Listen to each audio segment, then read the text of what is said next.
ano, dishwashing liquid. Siksik. Siksik. Bagay sa asawa mo yun, sir. Siksik. Siksik na siksik. Ay, baka yung itlog mo pa, maano dyan? Yung sumusunod. Kahit ba na malaman mo kung lapat? Kaya nga. Naayos ni Apam yung ano, yung kaserola namin na baling bingkong. Bingkong ba yun? Ayan. Siya naghugas kasi wala akong labahin. Maglalaba pa ako yan. Tapos kaya rin maghugas siya naman na maglalaba. Yan. Marami pang labahin. Ayos ka rin pala maghugas eh.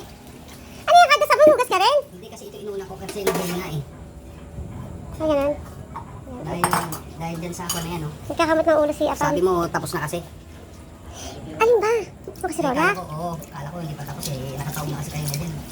Yung sabi ko hindi mo nga marami pa, diba? Sabi mo nakataob. Inuulit ko na lang. Kaya na... May alak. Tapos ka na, ha?